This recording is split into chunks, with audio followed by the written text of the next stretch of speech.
and on our website. Okay. Looks like people are still getting in here. Just give it a couple more minutes.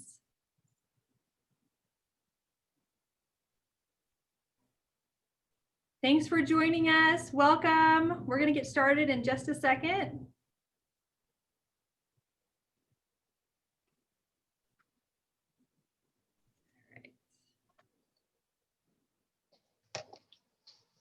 Perfect. Well, it's 12 o'clock. I am sure everyone is on their break and ready to hear from Erick. So let's get this party started.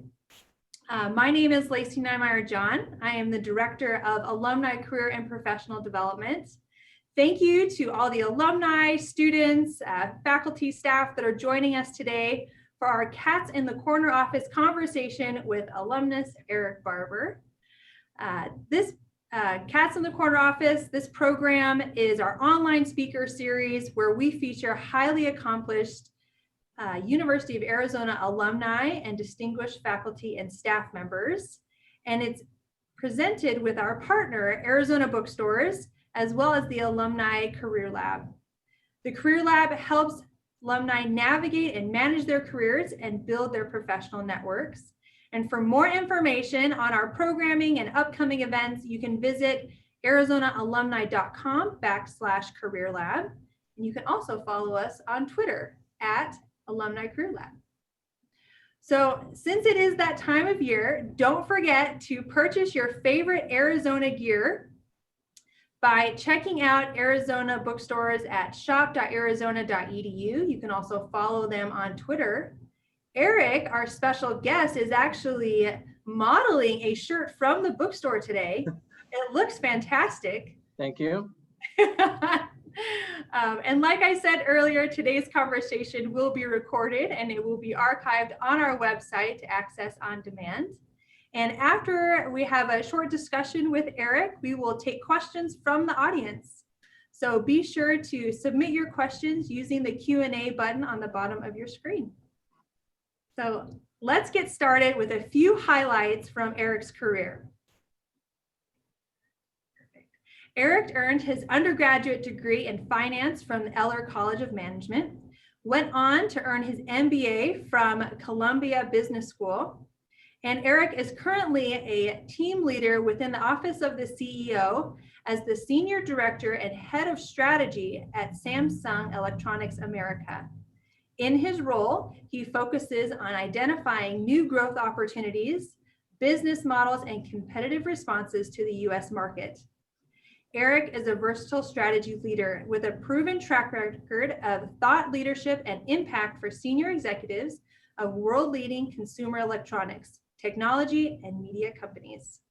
He possesses strong functional skills in corporate strategy, technology innovation, and business development.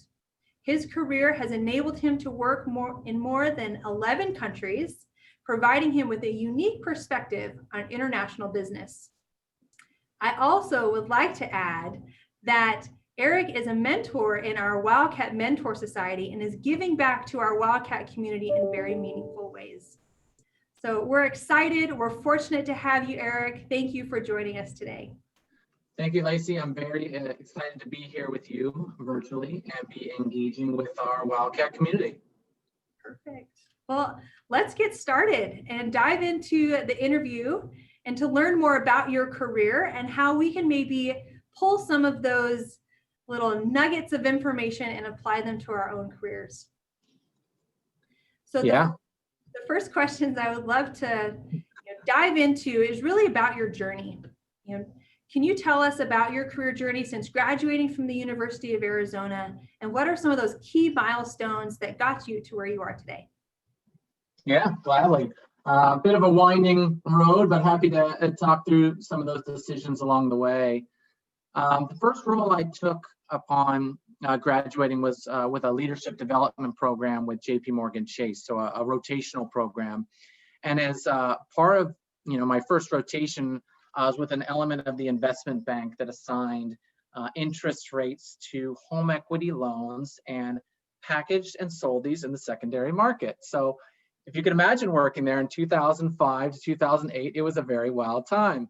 But it was a great company. I learned a lot, but clearly after kind of that stint, I was looking for, what is next, right? So for me, from there, the next company I worked at was Disney, and I targeted Disney as, I guess, one of the most relatable and interesting companies I could think of working at. One that I respected a lot. I took a few no's before landing an incredible job in the studio strategy team. And at the time, most of the profits for the studio came from home entertainment products of DVDs or Blu-rays. So I focused there, and I worked with, fantastic people there that really pushed me to keep exploring. And so, that's why I went to business school, and I went there as an opportunity to pivot into management consulting, as I heard that there's no better way that you can learn about businesses than being immersed into a new one every 3 months intensely. So, I worked at Booz & Company in the media and tech practice, which was a great learning experience, though maybe a bit less enjoyable than my previous job. And then one evening, I was chatting with a friend who worked at Samsung in South Korea. And, I was listening to his experience and working on cool tech projects, which was like my main area of interest that I was always fighting to be on at Booz. And he was explaining projects he was doing somewhere abroad, and, how he's going to spend the weekend in the Philippines. And I was like, wait, what am I doing this weekend? Probably the same thing as right now, which was like building a model at 3 a.m. So it was a bit of a wake up call there. But he explained that they were looking for, experienced project leaders to train and lead new MBAs that they would hire into Samsung's internal consulting arm that resided within their chairman's office. They called it the Global Strategy Group. So sounded cool. I went for it, and I networked with a bunch of people there. Showing my interest, learning about the group, and eventually I got a nod for an interview. And I took a week off work to prep for it. So not my most fun vacation, but I got the role, and that's how I started at Samsung. I worked in, their global strategy group in Korea for over 4 years, promoted several times. And when I left, I was supervising multiple teams of MBAs, had the opportunity to work all over the world, as you mentioned, which was fantastic. Basically taking on whatever project was asked of me. Mostly they're not looking for us to work in Korea as much as they're like being liaisons globally. And I even worked for our vice chairman for himself for 9 months until an opportunity came about to come back to the US. And they were creating a strategy team within the office of the CEO. We call it strategy and transformation. So I was one of the first hires for that team. And then, less than a year in, I was asked to build and lead a new team, not in a space I'd really worked in. It was our incubator. So fully focused on innovation. So for a year and a half, I built this team ground up, determined the mandates, hired the teams, launched some products. And then about 2 months ago, which I think I just started being a mentor here, I got tapped to lead our strategy team. So sort of back to my wheelhouse, mainly focused on growth projects. And if you guys haven't looked into the history of Samsung, we make a lot of really cool things. I mean, we build some of the world's tallest towers. We have a biologics business. I mean, we do shipbuilding for offshore drilling. I mean, the list goes on, but you probably know us for our electronics. So Samsung Electronics in the US, a bit of history. We've been doubling in size every 5 years. We pull in over $30 billion a year in the US alone, just in phones, TVs, and appliances. So our US business is encroaching on the likes of Coke or Nike globally. And that's just in the US. So, we're big, we want to get bigger, and that's where I focus now. Oh, what an exciting time for your career. And, it sounds like, you really were on the fast track. So as you took these bigger projects, these bigger roles, who were the people that stood out in your life to help guide you through some of these big decisions? Yeah. Well, one of my personal learnings was actually that, I relied too much on myself initially. And it wasn't until I realized that certain vulnerability, enabled me to grow faster. I thought in others, I respected them putting themselves out there as to what they wanted, at least the ones that did it genuinely. Um, and it actually took courage to then finally try and do this myself. And, so I told people what I wanted to accomplish. And just because I want it doesn't mean it's given to me, right? I had to earn it. But most people, I believe, want to help you. And I found that I received really good advice and support as to what I needed to do to get there. So I have, who comes to mind, I have a teacher, I have a boss, and I have another senior leader that all three were people that taught me the same lesson. So, my takeaway there is, just don't be afraid to tell people what you want to accomplish. Yeah, and I think you're a mentor now in our Wildcat Mentor Society, and how important that is to find those key people in your career early on, as well as throughout, right? Your professional life. That's a great point. So my next question is, in a previous conversation, we were talking about career perspectives, and as you talk about your roles, it seems like everything just worked out and all the puzzle pieces just fit together. But oftentimes we don't know the next step, right? And we might not have that linear path that we hear about from other people. So were there any moments when you were in a job and you just felt like, all right, I don't know if I'm in the right spot, or how did you get through those moments? Yeah, absolutely. Actually, each time I changed jobs, in fact, I felt like this. Though I never viewed this as a mistake. I viewed it as I outgrew the role. So for me, I guess in each role, three things kept happening. First, I obtained new skills. And really, you can only obtain these by putting yourself out there and trying, and often trying the ways that others suggest or direct you to, which feels like extra uncomfortable. So I actively, looked to add what skills I could to my toolkit for as long as I could, right? Second, I learned what I didn't want to do, which I think is equally as powerful as what you do want to do. They're sort of hand in hand. So, even aspects of leadership that I told myself, when I'm a leader, I won't do that. I think are just as powerful as learning skills and how you would do something. And third, I had an honest look in the mirror to understand, am I still growing, or growing enough? And pretty much each time I moved on, right? So, again, banking was great, but it was all I knew, right? So I wanted to see more. I was told, you can't find a better company than Disney, but how did I know? Sure, I reflect back and know it was great, but I needed the experience I have to truly appreciate it and enable me to kind of appreciate and acknowledge what I do have. Business school taught me I love diversity of thought, from classmates all over the world, and consulting was a fire hose of learning, and it showed me I love tech strategy.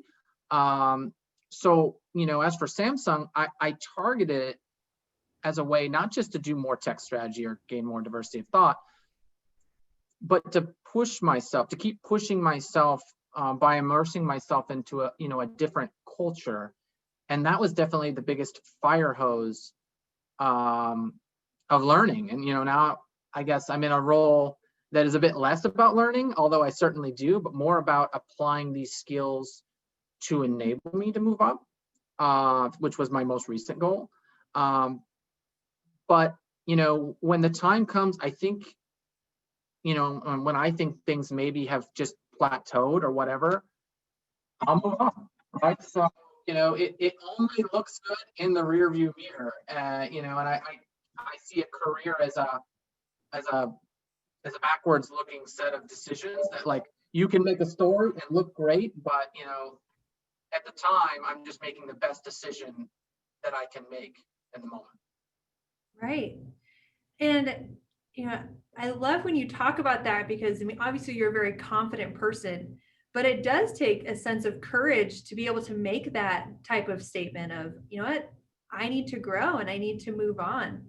Are there any suggestions that you would have to people who might feel like, I'm in that position, I hear what you're saying, Erick, but I don't know if I can do it, right? I don't know if it's for me.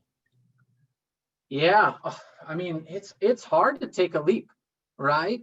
But I guess, I guess you have to think about and continue to realize that you can learn from whatever you do. Again, sometimes it just takes reflecting back on a role to realize how much you learned. But, every time I was afraid, I thought back to a decision where I was afraid and I made the choice and I said, well, am I better for making that choice? And usually every time it was yes, even if it felt like there were some hard steps in it, I grew from it, and it just continuously, I believe, helped me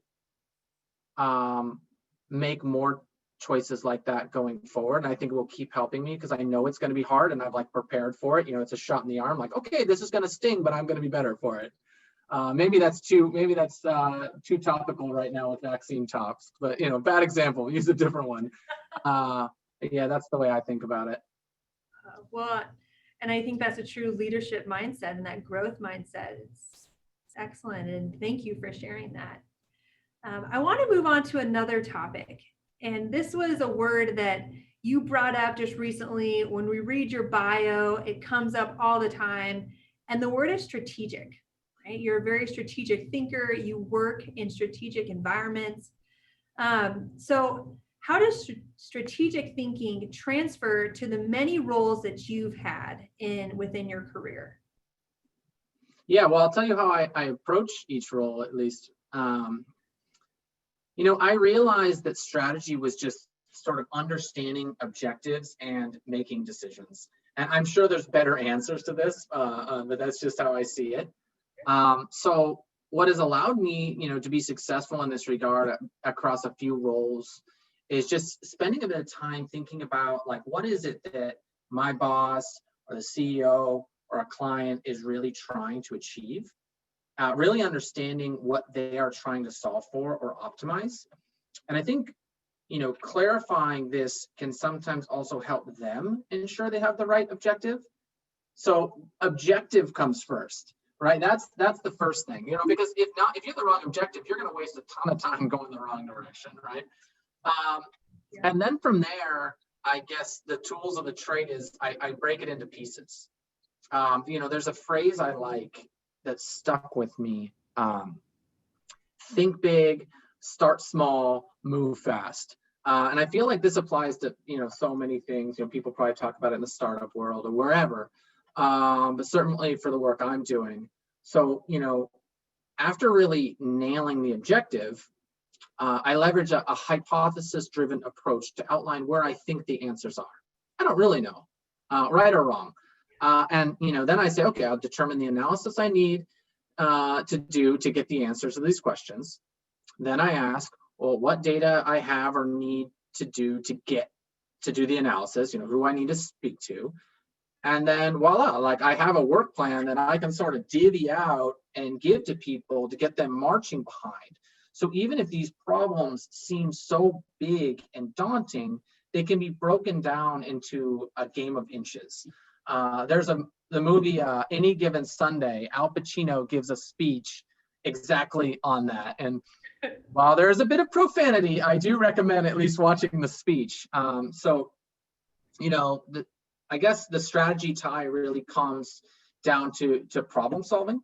Nail the objective and break the problem into pieces. And that form of thinking has lent itself well to me, across all my various roles. Yeah. And mean, just the way you, well, it's probably because you explain it because you're so good at it, but it just seems so simple, right? Have the objective, break it down, take it piece by piece. As we apply that to our careers, I know there's a lot of us out there that are looking to either make shifts. Maybe they want to move up. Maybe they want to have a career change. Maybe they just want to make sure that they stay within the company and navigate the furloughs and the layoffs that are happening right now in the job market. So, what did you do to help you stand out? Obviously you're a very strategic thinker, and in every role that you were in, you had this ability to move up and to move on.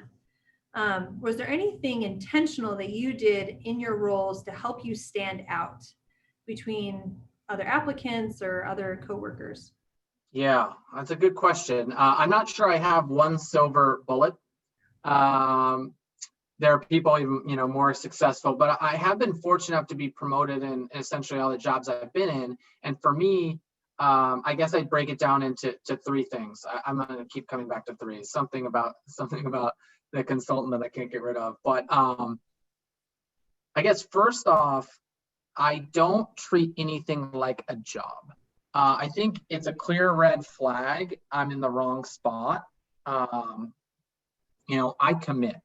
So it doesn't mean just working more hours, albeit that may happen, but, I'm invested in doing whatever it takes to kind of reach the objective we're trying to achieve. So previously we talked about objectives. So what's my boss's objective? Okay, I want to embody this and go after it. So, two, I would say I make it clear that I'm trying my best to grow, and that I want whatever feedback will help me get there.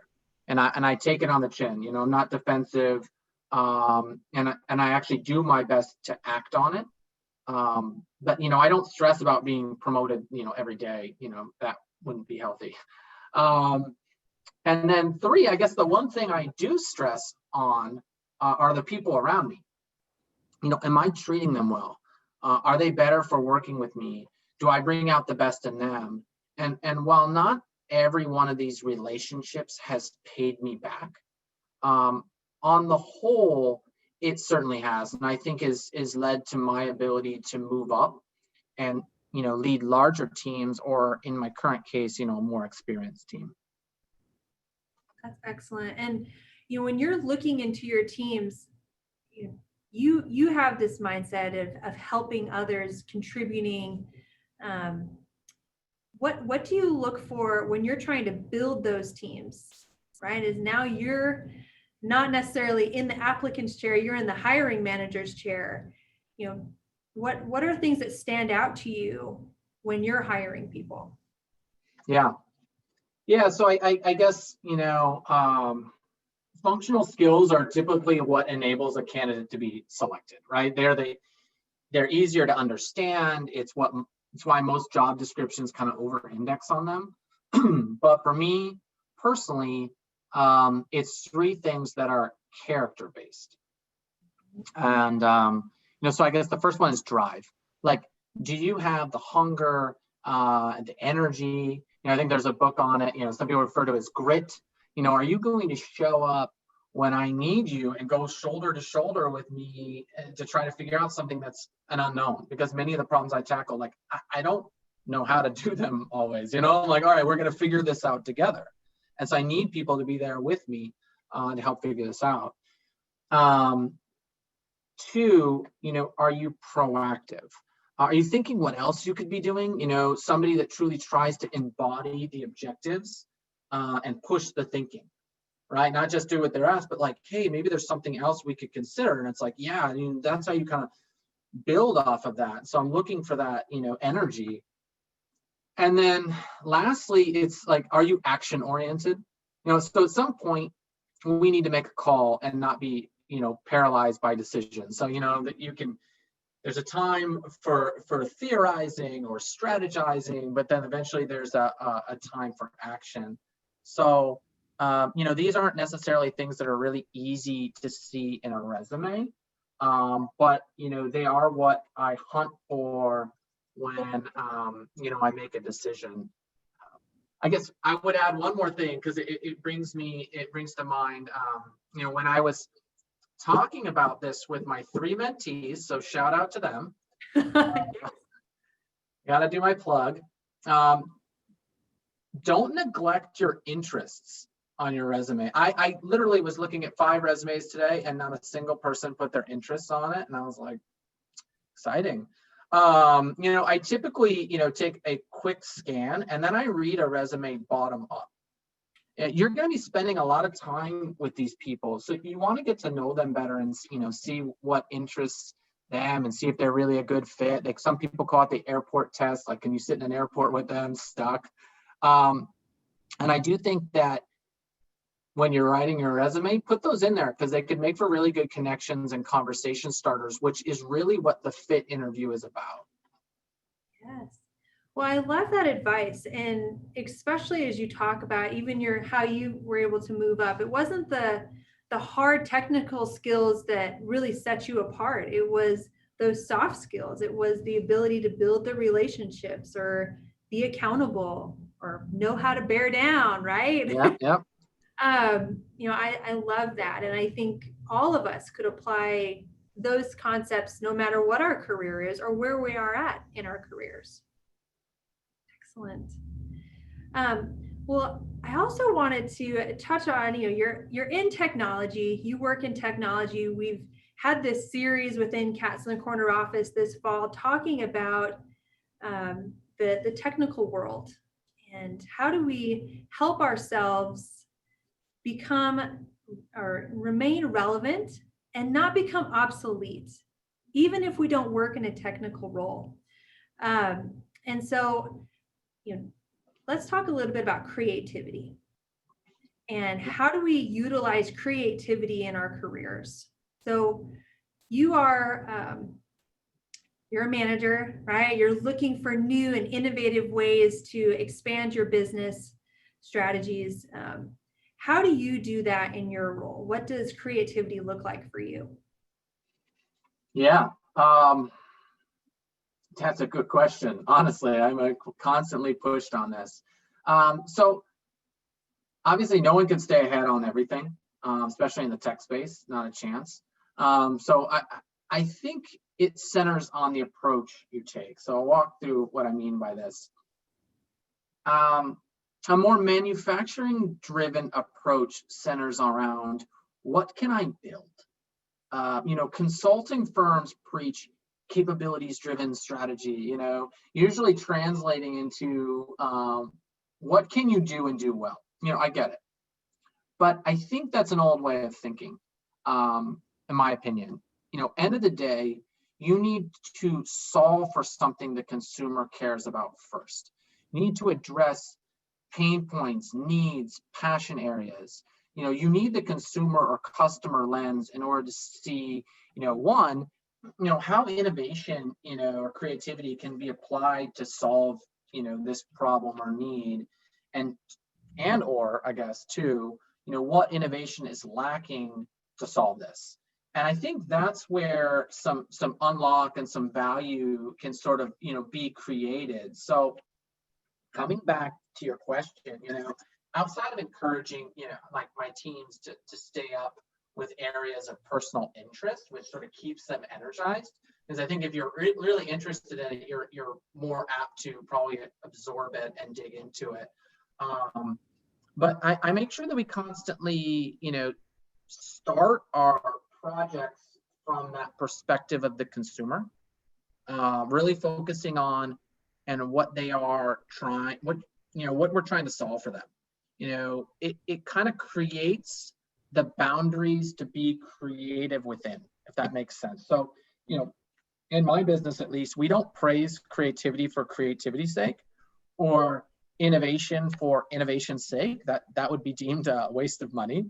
Probably I would get a slap on the wrist. It only really matters if you can use it to solve, meaningful business objectives. So for me, it's just staying on top of consumer trends and making sure that you, as you're thinking of, trying to be creative or innovative, you're doing it so in a way that solves a problem or provides an opportunity there. Yeah. And I'm sure not every project or every moment is a slam dunk success. No. What happens when your creativity fails, right? Or when you come up short on, a project, or you don't meet the objective? What's your strategy to kind of navigate those situations? Well, there's my strategy, and then there's probably my CEO's strategy, which might be a little different, or at least how they speak about it. But, I just keep reminding myself that I can learn from everything I do, and I try to reflect on what I learned and what I'll do differently, and then move forward. I just recognizing that I'm going to fail. And actually, in a previous conversation with you, Lacey, you mentioned this acronym of FAIL, first attempt in learning, and I think that's so true. So, at some point you gotta lick your wounds, get back up, and be fighting. But I think there is a lot to be learned from failing, assuming you let yourself learn from it. Yeah, and, coming from the athletic side of the world, that's how we build our muscles, right? That's how we have our bodies advance, is pushing them to those limits. Once you find the limit, you recover and you go try it again. So I love that that's the same concept that we can apply to other areas in our lives and in business too. So I have some final questions for you, Eric, and I love the opportunity to talk with people like you who have made it to the top of their game, going from an athlete's perspective. Being an athlete, working with athletes, there's a very fine line between good and great. And oftentimes when you watch elite athletes, they're all talented once you get to that level, right? And it's hundreds and tens of hundreds of seconds that differentiate between first and third, or making the team, not making the team. So for you, Eric, you've set yourself apart, right? You're at the top of your game. I know you're not done yet. You probably still have mountains to climb, but from our perspective, you're doing an amazing job. What has made you great rather than just being good at your job? I guess I never stopped imagining what I could be and what I could do. I didn't have that sort of one goal I had since childhood. Kudos to those that did and where that worked for them. I look at every role and I think, what can I learn from it? And I imagine myself in it and what it enables me to do next. So it's sort of like my version of professional dreaming. And then when I'm in the role, I highlighted this before, I don't treat it like a job. If it's just checking the boxes, it's a bad sign. Instead I try to embody, what my boss wants, what she's trying to accomplish. And I look to drive that. And, my hope is that, when I move on and they go to backfill my position, that job description is different, that I've pushed what the role could do and could accomplish. But you can't have that drive unless you're really invested in it. And to invest in it means you try to see what it can be and what it may enable you to do later. And so that really helps drive me. So I guess at the end of the day, and I mentioned this, but I believe in it, I view a career as a backwards looking set of decisions. Like I could never have predicted where I would be now, move to Korea, not a chance. So who knows where I'll be in 2 years, but I guess I continue to keep my eyes open, either for something I'm looking for or receptive of what comes to me. And then, I allow myself to daydream where this could take me. And if I like it, I put myself out there and I try. Going off that same vein, I know you just got your promotion, but have you already refocused your lens? Do you have the next step in mind? Do I have some sort of ultimate goal? next step in mind, it's interesting. Right now, my goal is to figure out, is to be happy. Like, first off, that's like pretty much always my top goal. I have to remind myself of that, but for me, it's really figuring out, a healthy work-life integration. That's something I've been battling for, and that's a little bit different than a change in jobs. But on the work side, it's ensuring, I feel fulfilled and that I'm mostly energized to do it. I don't expect to be motivated every day. And for those days I'm not, I rely on discipline. Jocko Willink, who wrote, I guess, like Extreme Ownership and Dichotomy of Leadership, has a great quote on that. So look for that one. But I guess for me, I'm looking for that equilibrium, and that's my new goal. But I guess if you're really trying to pry into another job, I could get in trouble at Samsung. But I don't know. I might have to pass on that answer. Sure. Yeah. But I think going from this whole conversation, you're about growing as a person, not just as your job title, but what can you learn and where can you contribute next? And I appreciate that about you and appreciate you sharing that. Is there any other advice that you would like to give Wildcats who maybe are current students or recent grads, or even those of us who are older and still not feeling quite satisfied yet, like we're still searching? What kind of advice would you give? Yeah, well, I know you did ask me this. You said, hey, I'm going to ask you, what's that one takeaway, but I'm guilty of always thinking in threes. So 3.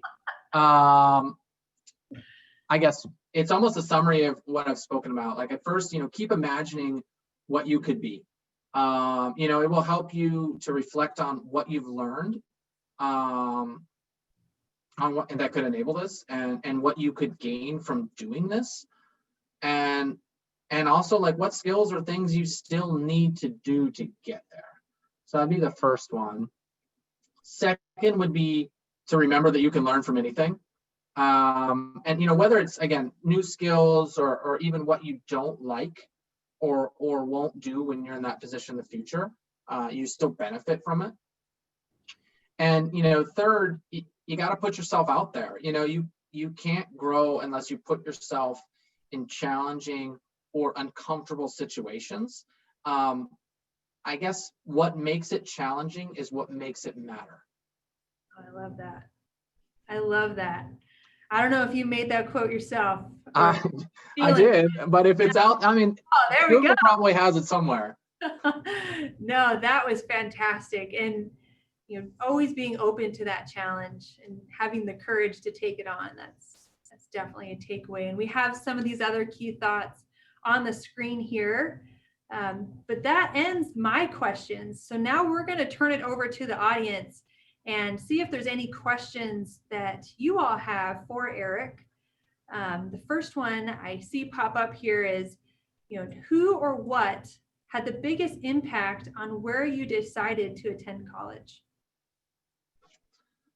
Oh boy. Okay. First answer, Lute Olson. Growing up watching U of A basketball, I'll give sort of true, but actually true, but I had siblings that went down to Tucson, and then, yeah, that had influence. But if you want, I guess, a different take on it,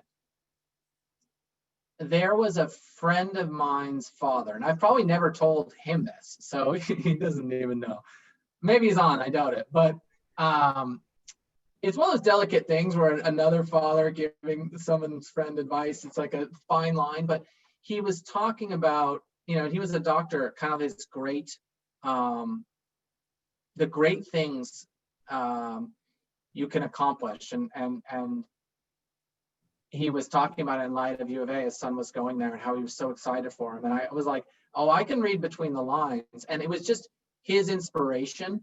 And I could see the pride he had in his son going to U of A, and I think it meant something to me. So I would say that also. influenced it. Lute, my siblings, and my friend's father. Oh, awesome. I love it. Well, no matter what it was, we're glad you're an alum and we're glad you came here. So the next question, looks like we're talking shop now. Do you see Samsung as having the same international brand loyalty one day as companies like Apple? Yeah, that's stuff. So here's what I see. I mean, you can go on the interbrand rankings. We're not doing too bad. I think we just moved to 5th, maybe. In the US, I think we're not as strong in the US as we are globally. Like you go to Korea, there's no Apple. It's Samsung territory. You go to China, they like Apple, but they like their own brands quite a lot. I mean, Xiaomi and these different brands that just rose so fast. So I think it really depends. It's clear trying to uproot Apple and at the end of the day, Apple just does so many things right. And so they're a friend of me. They're our biggest customer, by the way. So if you really want to get involved and talk shop, you can look at who makes the Apple phone and think about, historically, where does their memory come from? Where does their NAND flash come from? Where does their screen come from? It's all our old stuff. But that doesn't matter, right? Because even if it's an inferior product from a hardware perspective, superior software, I get it. There is a brand loyalty and they just do things right. And something a leader I worked with in Samsung who had worked for Steve Jobs said, because one of my first projects at Samsung was to lead a 5-year strategy. We called it Vision 2023, or first in the US, excuse me. He was like, well, it's interesting you're doing this and you have this list of initiatives. He goes, something that stuck with me was Steve Jobs was almost most proud of the initiatives he didn't do, because it meant he was so focused on doing something well. And, that is what makes it really hard to beat an Apple, because they do things great. What they do, where we do a lot of things. We do a lot of things and we see kind of what works and we pivot. But I feel like really focus on something and do it in an incredible way. Can we beat them internationally? Depends on the product. They're not the leading, TV maker in the world. We are, you know what I mean? They didn't build Petronas or Burj Khalifa, or whatever. I might not have said that right. But yeah, I don't know. I'm not sure. They do a fantastic job, and they're a company that we learn from, frankly speaking. Yeah. Well, it's good that there's always opportunities to learn, right? Just like what you were saying. Yeah. And keeping that growth mindset. So here's another question. It's from Wesley. He says, hi, Eric. I also lived in South Korea for 2 years when I was once on a Fulbright scholarship. Congrats, Wesley. I have been to Samsung's, is it Gangnam office? Gangnam, yeah. Okay. I want to do an international stint in my career. How do you recommend doing this? Yeah, well, first it would be probably, talking to people that have done something similar in that space, because, it's like anything. It's a portfolio approach. You could just look for jobs, of course. You probably do need to go look for open opportunities, but use that as a way to see what's out there and see who's working in that space. Like, check your LinkedIn network. For me, I didn't get this job because I happened to go to Samsung's website. I got this job from my network who, someone was talking about their experience, and I was like, wow, that seems incredible. So to me, I would look for people that are working in a space or a country that you are interested in, and I would talk to them about how they did it, what they learned, what things that you can do to prepare yourself to do something similar to them. Because again, that comes back to, I think most people want to help if you're being genuine. Doesn't mean everyone will, but I talked to a whole bunch of people until I got the nod, and that actually helped me get the nod because it told them this person is serious. Yes. Well, and again, building those professional networks, tapping in on to all those different connections that you have and that your connections have. Yeah, that's great advice. The last question we have here, it looks like, what are some early lessons that you learned about leadership? If you can maybe describe a couple of those. Okay. Well, I can recall this battle at Disney and from some executive, and it doesn't matter, but I remember our CFO, who she acted kind of like an unofficial mentor. I consider her a mentor. I don't know if she considered me a mentee, but she said, you can be the smartest person in the room, but if people don't like working with you, you won't go far. Right? Like, it is a team sport. Like, there's always cases where individuals succeed, no question. But for the most part, it's a team sport. And so, that's something I certainly learned. I'm trying to think of some other ones. Ask for help. Don't be afraid to ask for help. Don't ask too much, but don't be afraid to ask for help, because again, that comes back to some of that vulnerability.